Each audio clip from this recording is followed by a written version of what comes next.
How difficult was this role? It's a movie about a relationship between two people, and it was always the question of how can we have a movie with two people when one of the persons in it doesn't want to be.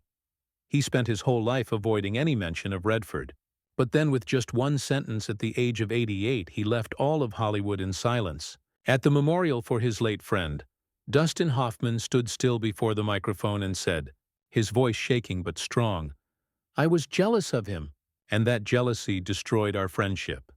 That sentence was not only a late confession, it also brought back a story that had been hidden for many years, a story about two men who were once as close as brothers, who shared the spotlight, the films, and even the quiet moments behind the scenes. Yet no one ever understood why they suddenly drifted apart, choosing to remain silent for half a century, as if they had never known each other. And now, at 88, Dustin Hoffman has chosen to break that silence, to reveal the truth he has kept hidden all his life. What really happened between Dustin Hoffman and Robert Redford? Why did two men once connected like brothers end up silent like strangers for half their lives? In the mid-1940s, on the sunny coast of California, a boy named Robert Redford grew up to the sound of the waves and the golden afternoons of Santa Monica. A gentle mother, a strict father, a model middle-class family taught Redford early how to walk tall among the crowd. Handsome, athletic, and easygoing, he was the kind of man Hollywood seemed to have been waiting for. At Venice High School, Redford was called the Boy of the Sun. A good tennis player, a talented painter, and someone who made others believe his life could only go upward. However, after enrolling at the University of Colorado in 1954, life didn't go according to plan. Alcohol, parties, and a longing for freedom cost Redford his scholarship and eventually his place at the university. In 1956, he wandered through Paris, Florence, and Madrid, painting and living off spare change, realizing that art wasn't limited to silent canvases. It was the breath of human life itself. Returning to New York, Redford traded his paintbrush for a script and enrolled at the American Academy of Dramatic Arts, where he learned to control his emotions. Every gesture, every glance had to carry weight. He didn't yet know that this calm control would one day make the whole world fall silent whenever he appeared on screen. Around the same time, in another corner of Los Angeles, another boy was growing up in completely different circumstances. Dustin Hoffman, born in 1937 to a poor Jewish family, learned early what it meant to live in cramped apartments and quietly listen to his parents discuss rent money. If Redford was the ideal model, Hoffman was the odd one out. Small, not photogenic, with a trembling voice and anxious eyes. While his friends dreamed of becoming stars, Hoffman only dared to dream of standing on stage, even as a nameless extra. He did whatever it took to survive. Selling goods, washing dishes, waiting tables at New York cafes, where he moved in the late 1950s with only $20 in his pocket. By day, he rushed to auditions. By night, he slept on friends' couches, living on one thing alone: the belief that if he was truthful enough, the audience would see it.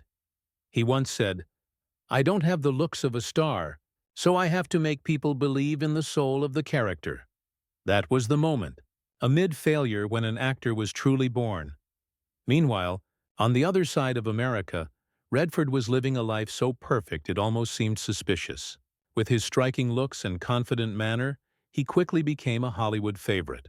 While Hoffman struggled on the off-Broadway stage, Redford starred in plays like Barefoot in the Park and Sunday in New York, taking his first steps into the A-list.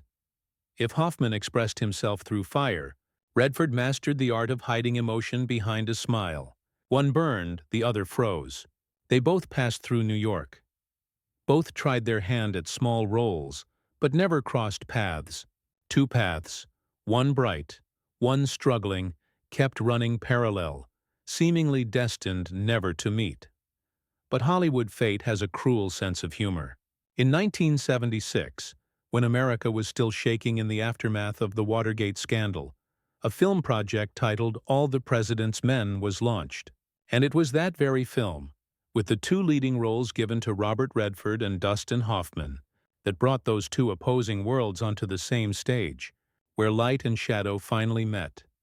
When their paths seemed destined never to cross, fate in the form of cinema did what no one expected. In 1976, director Alan J. Pakula began production on All the President's Men, a film recreating the Watergate scandal that had shaken American politics.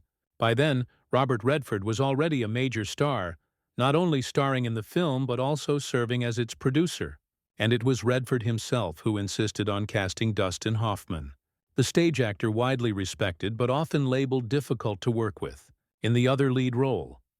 Their first meeting took place at the Warner Brothers offices in Los Angeles on a hot June afternoon. Redford arrived in a crisp white shirt, radiating his usual confidence. Hoffman came late, hair messy, shirt untucked, holding a cup of cold coffee. The two men looked at each other, and for a moment, the whole crew fell silent, not out of tension, but because it felt like watching two magnetic poles collide. Redford extended his hand. Hoffman took it, and Pakula later recalled, "I knew instantly there was going to be something special between them." During the early days of filming in Washington, D.C., the two quickly found their rhythm. Redford was the embodiment of discipline, punctual, careful, following every step with precision. Hoffman was the complete opposite, always wanting to redo, to experiment, to tear apart every line of dialogue. At one point, Pakula exclaimed, "Robert finishes a scene in one take. Dustin might do 10 and still not be satisfied." Yet, strangely, instead of clashing, their differences began to complement each other, fitting together like two mismatched but perfect puzzle pieces. Whenever the director called cut, Redford would smile softly, step aside, and light a cigarette. Hoffman would pace back and forth, talking non-stop about how the light hit his face. They often argued passionately, red-faced and fiery, only to burst out laughing together minutes later in the makeup room. A crew member once said, "I've never seen two men who could fight like enemies and laugh like brothers on the same day." Amid the intense filming schedule, they began sharing dinners, talking about politics, their craft, and the private thoughts few in Hollywood ever dared to reveal. Redford once admitted, "He keeps me on my toes," and Hoffman replied, "He gives me a sense of calm, something I rarely feel." When All the President's Men premiered, it became an instant phenomenon. The names Redford and Hoffman appeared everywhere, not just as stars, but as a symbolic duo. Audiences loved their chemistry, one cool, one fiery, one distant, one disarming. Together, they created what critics called the perfect cinematic chemistry. And yet, even at the height of that brilliance, another feeling quietly began to grow between them. Something no one ever spoke of, but everyone sensed.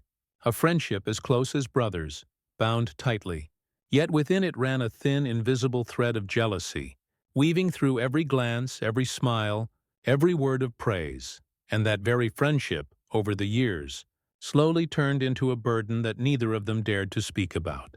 After the huge success of All the President's Men, Hollywood went crazy for the golden duo, Robert Redford and Dustin Hoffman, two completely opposite men, one calm, one impulsive, one cool, one fiery, created a chemistry that audiences couldn't look away from. They appeared together at premieres, walked red carpets side by side, sat next to each other in front-row seats of honor. The cameras always found them. Redford with his soft smile, Hoffman with his burning gaze, and those images, intentional or not, carried a kind of closeness that made people stop and stare. Then, one April evening in 1976 at the film's New York premiere, fate stepped in. When a reporter asked about the pressure of working together, Hoffman leaned in and whispered something that made Redford laugh. A rare, genuine laugh that seemed to light up the whole room. That moment was captured by a Variety photographer, and the very next day, the photo appeared on newsstands everywhere with a teasing headline, "Is there something more than friendship between them?" That was when everything began. At first, both men laughed off the rumors. In an interview with Rolling Stone, Hoffman joked, "If loving your colleague is a crime, then I must be the biggest criminal in Hollywood." The half-serious, half-playful remark became a headline, and by the next day, Tabloids like National Enquirer and Hollywood Insider had turned it into a full-blown firestorm. A friendship beyond limits. Redford and Hoffman, secrets behind the Watergate set. They thought silence would make it go away. But in a world of cameras and suspicion, silence is fuel. The more they refused to speak, the more convinced people became that something was being hidden. A photo of Redford putting his arm around Hoffman at the 1977 Golden Globes was blown up and printed on the cover of People magazine, captioned, "A friendly gesture or something more?" Redford, who hated attention, began to withdraw. He no longer smiled comfortably when cameras turned toward him. Hoffman, outwardly calm, was reportedly losing sleep, avoiding newspapers and snapping irritably during interviews. Once when a journalist bluntly asked, "Are you in love with Robert Redford?" Hoffman laughed, but his eyes dimmed. "No, I just love what we created together." It was an honest answer, but in Hollywood's world of calculation, it was twisted into something else. Amid the swirl of rumors, there were still rare moments of quiet protection. One assistant recalled that during a press conference in Beverly Hills, when reporters surrounded Hoffman with questions about their special relationship, Redford quietly stepped in, placed a hand on his friend's shoulder and whispered, "Let them write. They need stories." "We don't," Hoffman simply nodded. But from that day on, no one ever saw them share a genuine laugh in front of the cameras again. Rumors didn't kill their friendship overnight. They just slowly wore it down. Each article, each photo, each half-joking question was like a tiny blade cutting into something they had once protected with absolute trust. As time passed, the distance between them grew. When Redford began directing and Hoffman buried himself in difficult roles, their meetings became fewer, then stopped altogether. In Hollywood, people still called them a pair of actors born to stand side by side. But in reality, a heavy silence now stood between them, one too thick for either to cross. And after all the gossip, the exaggerated photos, and the cruel headlines, only one thing remained certain. What had once been Hollywood's most beautiful friendship had become a wound both men carried in silence. But the real reason for their distance wasn't in the rumors. It lay in a deeper, truer, and far more painful hurt than anyone ever imagined. Because after the storm of rumors passed, what remained between them wasn't anger. It was a void where pride, ego, and unspoken affection quietly wrestled. From being so close that words were unnecessary, they became two names that existed side by side only in print, not in life. And from that silence, their paths finally split, each carrying half of the bond that once made Hollywood stand still in admiration. After All the President's Men, Hollywood assumed they would share the screen many more times. But no. When the film ended, so did a chapter of their lives. Robert Redford took a new path, one of light, fame, and responsibility. Dustin Hoffman, as always, chose the winding, difficult, and lonely road. By the late 1970s, Redford had turned to directing. He made gentle yet deep films like Ordinary People and A River Runs Through It, then founded the Sundance Institute, paving the way for a new generation of independent filmmakers. Redford became the ideal figure.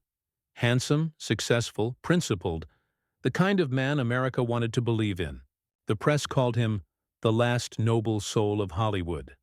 Meanwhile, Hoffman, once hailed as the acting genius of his generation, dove into darker, more complex roles. From Kramer vs. Kramer to Rain Man, he became flawed, sensitive, and often difficult characters. His obsession with perfection turned into a reputation for being temperamental, arrogant, hard to work with. Behind the scenes, people would say, "Hoffman doesn't act. He lives it, maybe too much." Two men, two paths, one celebrated as an icon, the other labeled difficult. As Redford graced red carpets with ever more honors, Hoffman quietly faded into his own shadow. But what hurt most wasn't the distance of fame or geography. It was the distance in their eyes. At award ceremonies, when cameras found them, they still smiled politely, but their eyes no longer met the way they used to. At the 1982 Oscars, cameras caught the moment Hoffman turned away as Redford passed by. A brief nod, averted gaze. enough for keen viewers to sense that something between them had broken beyond repair. Mutual friends said that in the 1990s, whenever someone mentioned Redford's name, Hoffman would fall silent. Silent for a long time. Not angry, not bitter, just quietly sad. The man he once knew so well that he could finish his sentences had become just a name that made his heart ache. And Redford? When asked about Hoffman, he always answered with measured grace. I respect him. After all, we created something memorable together. No bitterness, no nostalgia, just a short sentence that sounded like a quiet goodbye.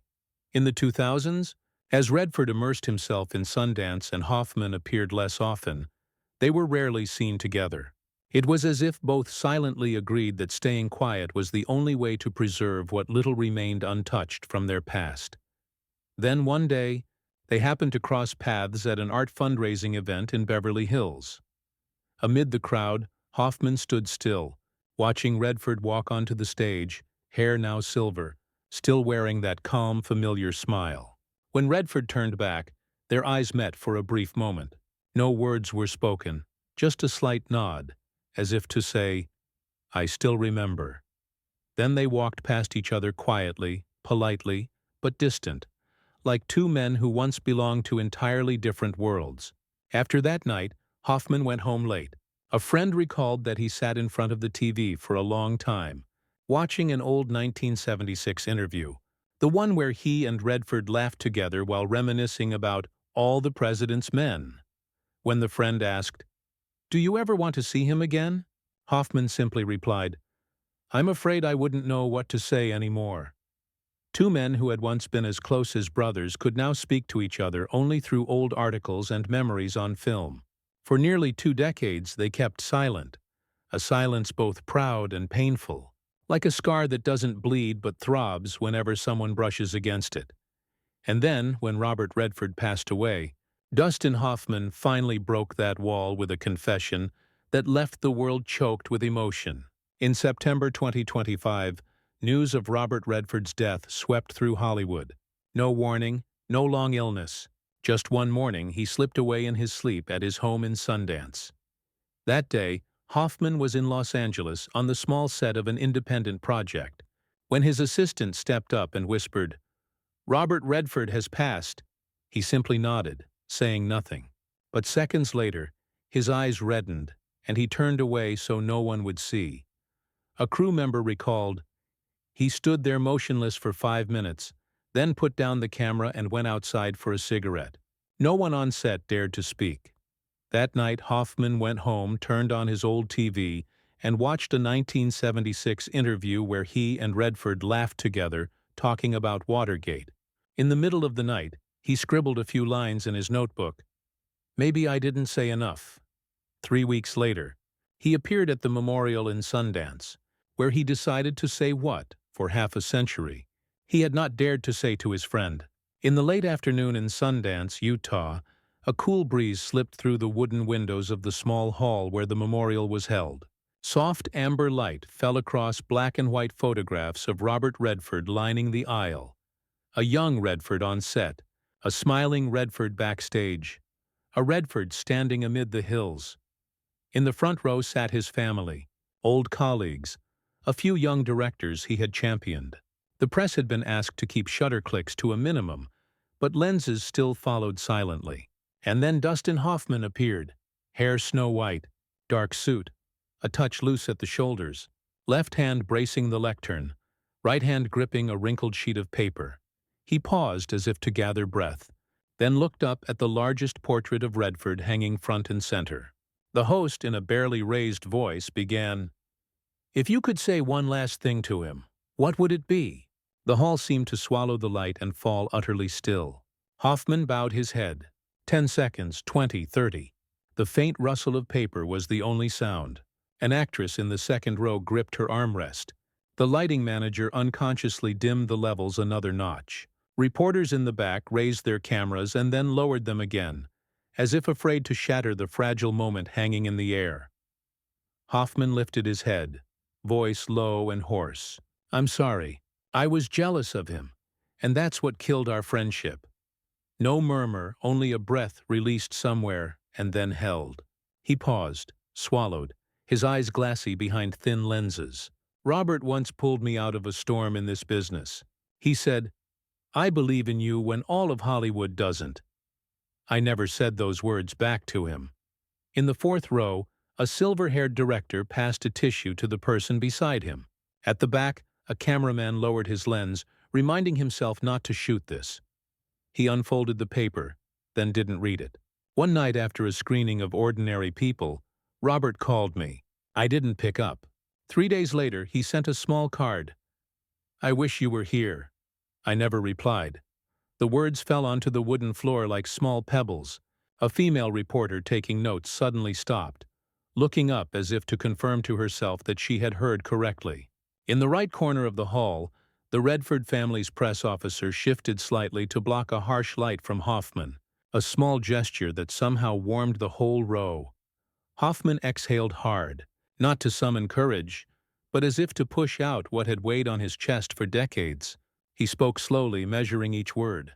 "I used to think I only admired him. Today I understand. Maybe I cherished him more than I dared admit. Not romantic love, the kind of bond that makes you want to be close and afraid of being seen through." In the family section, someone nodded gently. In the press area, a few shutters flickered and then went dark. The photographers understood this was a moment to listen, not to hunt. He closed his eyes for a beat, then looked straight at the smiling portrait of Redford. "I spent my whole life trying to prove I was different from him. But in the end, I only wish we could sit together once more, like those two guys who laughed till we fell over in the makeup room in 1976. A sigh rose from the back row, belonging to no one in particular. The host gripped the mic without speaking. In the wings, a technician froze with his hand on the fader, letting the silence carry its own weight. Hoffman folded the page slowly, as if settling a debt come due. "I learned this too late," he said, voice thick, "that sometimes jealousy is just how we hide our truest feelings." He didn't bow. He simply laid his palm on the lectern, tapped it twice in farewell, then stepped back. The whole hall rose almost as one, but no one applauded. Not out of doubt, but because they understood some truths, once spoken, must be wrapped in quiet. As Hoffman stepped off the last stair, the press section hesitated. A young reporter prepped a question, then closed her notebook, whispering to herself, "Later." A major outlet messaged its editor, "Keep the headlines soft. This isn't for sensationalizing." In the foyer, TV cameras waited, but the lead producer signaled to film only the exits, not to crowd him.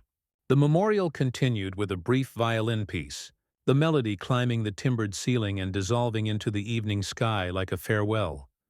When the doors opened, Hoffman walked down the photo-lined corridor. He stopped at an image of Redford in a snowy forest wearing the faintest smile, the kind not meant for cameras.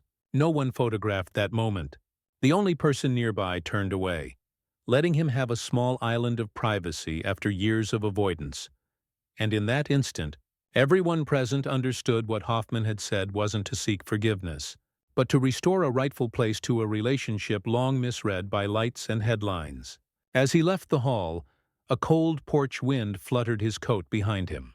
The music ended, and the murmurs returned, soft, as if afraid to break something delicate. Editors on Wall Street and Sunset Boulevard began to type. But that day, their words came gentler, slower. No one wanted to interpret anymore. The story had been told by the man who lived it, without ornament, without defense. Just the honest fragility of someone once considered one of Hollywood's strongest men. And from that moment on, people understood that the truth Hoffman had carried unspoken for half a century wasn't about guilt. It was about vulnerability. The last thing left when fame, pride, and silence have run their course. The question that followed was no longer who was right, who was wrong, but what they had left each other after the lights. Robert Redford rests in Sundance, the place where he devoted his life to nurturing art, where every brick and every tree bears the touch of a man who believed cinema could redeem the world. Outside, snow blanketed the wooden roofs. Inside, the memorial light still washed over a photograph of his gentle smile, like the last streak of sunlight in a day, hundreds of miles away in Los Angeles. Dustin Hoffman sat in his small home, an old piano against the wall, an unfinished script open on the table. He looked out the window where dusk slid over red-tiled roofs and whispered, "He was the only one who made me believe there is still real friendship in Hollywood." His voice was raspy, as if it had risen from the deepest place in his chest. Beside him lay an old notebook, the last page half filled with a line. "If I could go back, I would pick up the phone." Their story closed, but its echo did not. Because what they left behind was not only films, roles, and glory. It was a lesson in envy, forgiveness, and the kind of friendship that survives even when silence has lasted half a century. Two men, one still alive, the other now a memory, continued to walk side by side somewhere between the light and the shadows of Hollywood. And perhaps, in this noisy world, there remains a friendship that never truly ended. If you too believe that behind every legend lies an untold truth, then like, share, and subscribe to join me as we continue to step into the stories behind the spotlight, where the true selves of these icons finally come to light.